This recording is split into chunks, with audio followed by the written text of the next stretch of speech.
जन्मदिन पर पौधारोपण कर दिया पर्यावरण संरक्षण का संदेश। करण प्रताप बेदी।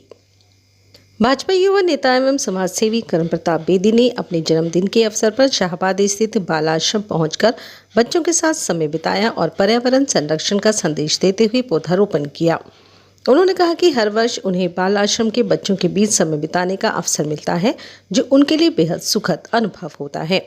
उन्होंने सभी युवाओं से आह्वान किया कि जन्मदिन या किसी भी शुभ अवसर पर एक पेड़ मां के नाम अवश्य लगाएं।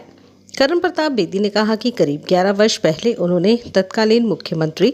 मनोहर लाल खट्टर को 14 सूत्रीय ज्ञापन सौंपकर नशे के कारोबार, गन कल्चर और अवैध इमिग्रेशन पर सख्त कार्रवाई की मांग की थी।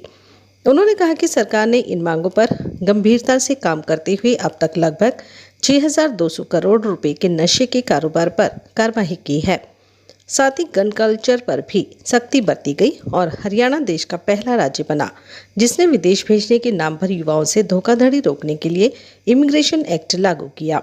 उन्होंने कहा कि अब उनकी प्रमुख मांग स्कूलों और कॉलेजों में मानसिक स्वास्थ्य मेंटल हेल्थ विषय को अनिवार्य किया जाना है। बढ़ती मानसिक तनाव की घटनाओं को देखते हुए इस विषय पर गंभीरता से कार्य करने की आवश्यकता है। ये कहें तो हमारे बड़े भाई हैं और मेरे लिए तो खास करके क्या ना, एक बेटे के रूप में, एक भाई के रूप में इन्होंने बहुत सपोर्ट करी है और युवा नेता के रूप में तो आप सबके बीच रह ही रहे हैं और आपने इनका कार्य भी देखा है। मेरी तरफ से इनको जन्मदिन की बहुत बहुत बधाई हो। और जैसा कि इन्होंने कहा कि जन्मदिन के, मैं कह रही हूँ जन्मदिन क्या, किसी के एनिवर्सरी हो, घर में कोई शुभ कार्य भी हो ना, तो भी आप अनाथ बच्चों के बीच में, जो गरीब बच्चे हैं उनके बीच में आके अपना ये जो स्पेशल दिन है उसको सेलिब्रेट करें। बहुत बहुत धन्यवाद। जन्मदिवस के इस अवसर पर आप सभी यहाँ पे बाल आश्रम पे आप आए हैं कवरेज करने के लिए और मैं आपके सभी श्रोताओं का आभार व्यक्त करता हूँ जो भी मुझे शुभकामनाएं इस जन्मदिवस के अवसर पर दे रहे हैं। और साथ ही साथ हर बार की तरह मैं पूज्य गुरुदेव जी के पास बाल आश्रम, विश्वास बाल आश्रम में हर साल की भांति आज भी आया हूँ और इसका एक मेन मकसद हमारा ये रहता है कि यहाँ पे जो अनाथ बच्चे रहते हैं उनके साथ हम अपना थोड़ा टाइम बिताएं और साथ ही साथ पर्यावरण को संरक्षित करने का जो माननीय प्रधानमंत्री नरेंद्र मोदी जी का जो आवाज़ है, बीड़ा है कि एक पेड़ माँ के नाम, हर बार मैं त्रिवेणी या कोई ना कोई पौधा यहाँ पे लगा करके जाता हूँ और आप देखेंगे 2-3 पौधे तो वो वृक्ष का रूप ले चुके हैं, वृक्ष का रूप ले चुके। तो मैं आपके चैनल के माध्यम से पुनः सभी आपके श्रोताओं को आभार व्यक्त करता हूँ कि वो जो भी साथी लाइव के माध्यम से, आपके चैनल के माध्यम से मुझे बधाई देंगे। जी, 11 साल 1 महीना 6 दिन पहले 4 जून 2015 की वो बात है और जब मैंने ज्ञापन दिया था माननीय उस वक्त के हमारे मुख्यमंत्री मनोहर लाल जी को कि गन कल्चर के खिलाफ और जो हमारे नशे के जो व्यापारी हैं इनकी रीढ़ तोड़ने के लिए उनके ऊपर मैंने पूरा लिखित में 14 सूत्रीय मांगों का ज्ञापन दिया था जिसपे मनोहर लाल जी ने संज्ञान लिया था और उसका रिजल्ट ये रहा कि तब से लेकर के आज तक 6200 करोड़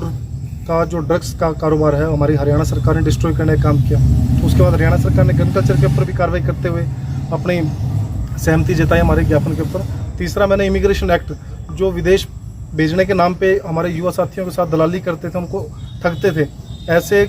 कृत्य करने वालों के खिलाफ कार्रवाई करवाते हुए हमने ज्ञापन दिया और आज इमिग्रेशन एक्ट हरियाणा सरकार ने पहला ऐसा प्रदेश है जिसमें इमिग्रेशन एक्ट बनाया हुआ और अभी एक हाल फिलहाल के अंदर एक ज्ञापन और हम जिसकी मांग पुरजोर तरीके से उठा रहे हैं मेरे सभी साथी हरियाणा भर से, प्रदेश भर से, कि मानसिक स्वास्थ्य का विषय सभी कॉलेजों में और सभी स्कूलों में कंपलसरी किया जाए क्योंकि आज मानसिक स्वास्थ्य का विषय बहुत गंभीर विषय बनता जा रहा है। जितनी आप समाज के अंदर घटनाएं देख रहे हैं, जितनी भी घटनाएं घटित हो रही हैं, चाहे वो कोई 16 साल का युवा, चाहे कोई बुजुर्ग है, चाहे कोई पत्नी है, कितनी सैकड़ों हजारों घटनाएं हमारे सामने दिन प्रतिदिन आती हैं, तो सारा का सारा विषय मानसिक स्वास्थ्य से जुड़ा हुआ विषय है। तो हरियाणा सरकार के माध्यम से हम उसको भी जल्दी दुरुस्त करने का काम करेंगे और युवा साथियों से एक निवेदन करता हूँ कि जब भी आपका जन्मदिन आए, जब भी इस प्रकार का कोई माहौल हो, तो आप एक पेड़ माँ के नाम लगाते हुए आदरणीय प्रधानमंत्री नरेंद्र मोदी जी की इस मुहिम को बल देने का काम करें। इन्हीं शब्दों के साथ आप सभी का यहाँ पे पहुँचने का आभार। बिल्कुल पर्यावरण